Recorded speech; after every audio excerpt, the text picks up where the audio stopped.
menjadi strategik di tempat kerja. Ya banyak sekali pegawai atau seorang karyawan di mana dia ingin menduduki suatu jabatan-jabatan yang penting atau jabatan-jabatan yang strategis. Diperlukan suatu tidak hanya keahlian dalam menyelesaikan suatu pekerjaan, tetapi juga harus bisa bersikap menjadi strategik. Nah, sayang sekali banyak yang tidak mengetahui bagaimana cara menjadi strategik di tempat kerjanya.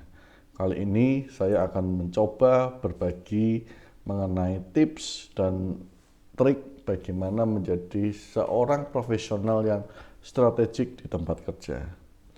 Nah, yang pertama adalah fokus pada hasil bukan pada metode. Ya, kebanyakan seorang pegawai yang menguasai detail teknis suatu pekerjaan dapat menyelesaikan permasalahan dengan baik, itu sangat memahami suatu metode atau teknik tertentu. Nah, kadangkala yang selalu dibicarakan adalah bagaimana pelaksanaannya, bagaimana metode yang dilakukan, dan bagaimana metode itu bisa diterapkan. Namun sebenarnya para decision maker, para manajemen atau para C-level itu tidak terlalu mempermasalahkan tentang metode. Yang menjadi target mereka adalah hasil. Sehingga sebaiknya ketika Anda dalam bekerja selalu berfokus pada result. Apapun metode yang Anda lakukan, sepanjang itu sudah efektif, sudah berjalan, ataupun itu referensi dari orang lain, silahkan lakukan. Karena sejatinya perusahaan hanya membutuhkan hasilnya seperti apa. Dan hasilnya itu tentu saja hasil yang sesuai dengan target. Nah, kadangkala kita juga ketika bertemu dengan atasan atau bahkan ketemu dengan level pimpinan top seperti direktur atau pimpinan C-level, itu seringkali kita bingung bagaimana untuk berbicara atau mengajak komunikasi dengan yang bersangkutan. Nah, akan lebih baik jika ketika kita katakanlah ternyata satu lift dengan seorang direktur atau seorang pimpinan top manajemen, Anda menyampaikan sesuatu yang sifatnya hasil, bukan metode. Jadi contohnya ketika Anda bertemu katakanlah Mr. Alex gitu ya, atau Mr.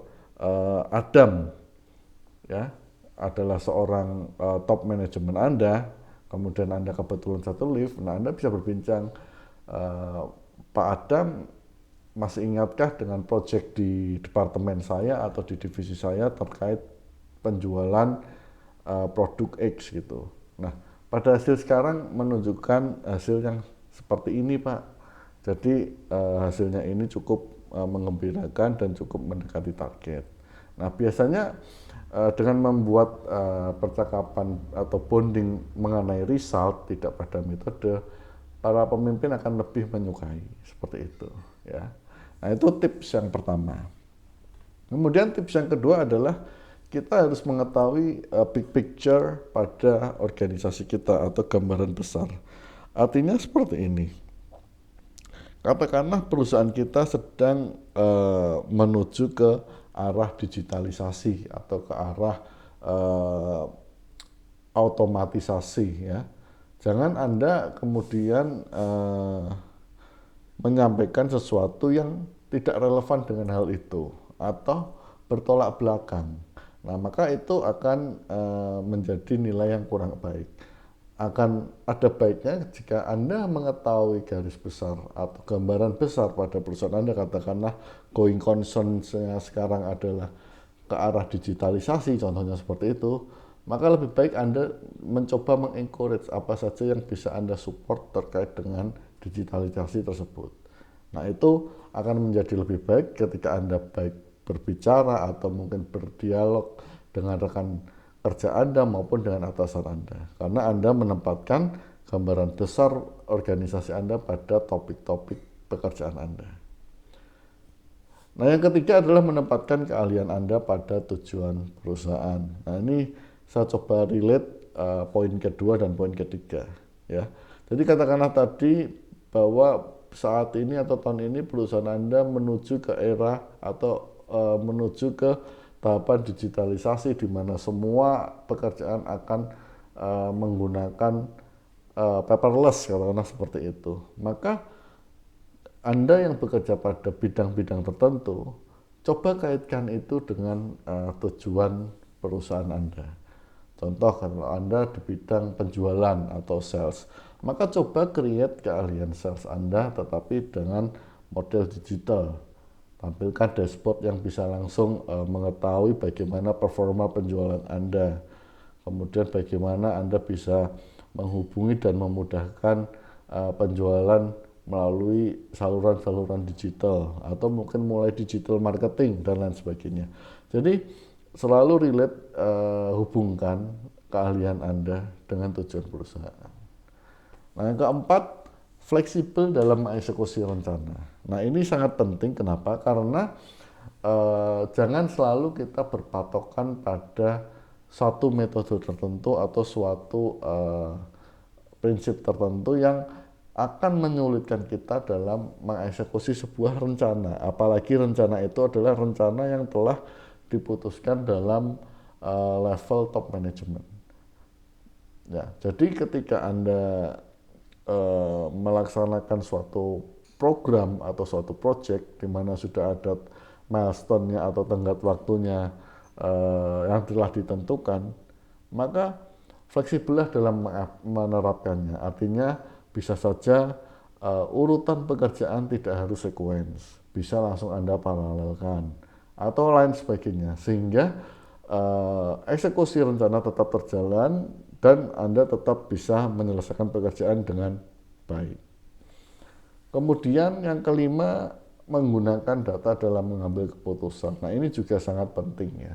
Jangan sekali-kali kita menyampaikan sesuatu atau berdiskusi dengan rekan kerja tanpa adanya data atau underlying-nya ya. Kalau itu tidak ada, maka lebih baik Anda stop sejenak dan kemudian Anda mencoba mencari dan menganalisis. Nggak perlu semuanya time frame-nya lengkap datanya, asalkan itu bisa mewakili dari suatu saran atau suatu informasi yang Anda berikan, itu sudah cukup. Karena Anda basisnya adalah data dalam menyampaikan suatu keputusan atau suatu pendapat. Kemudian yang keenam yang tidak kalah penting adalah jangan bekerja secara silo. Artinya jangan bekerja bagian-bagian saya saja, bagian orang lain saya nggak peduli. Bekerjalah secara profesional di tempat Anda, kemudian jangan tumbuhkan mentalitas silo. Kenapa? Karena dengan Anda tidak menumbuhkan mentalitas silo atau bekerja secara wide ya, secara melebar, semua aspek Anda pelajari atau Anda coba mengerti kemudian coba bantu, maka Anda akan lebih dikenal oleh rekan Anda, oleh para manajemen, dan Anda akan mendapatkan kesan yang bagus karena Anda bekerja tidak hanya melulu urusan Anda saja, tetapi Anda juga mencoba mengeksplor secara lebar bagaimana di departemen lain atau di divisi lain dan lain sebagainya.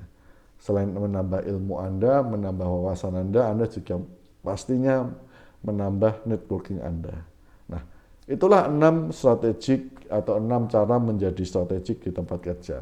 Mudah-mudahan apa yang kami sampaikan atau kami bagikan ini bisa Anda gunakan dan bisa berguna bagi Anda di tempat kerja Anda dan menjadikan pekerjaan Anda menjadi lebih mudah. Itu saja dari saya, terima kasih. Bila ini memang penting atau mungkin bermanfaat, silahkan share ke rekan kerja Anda. Terima kasih. Assalamualaikum warahmatullahi wabarakatuh.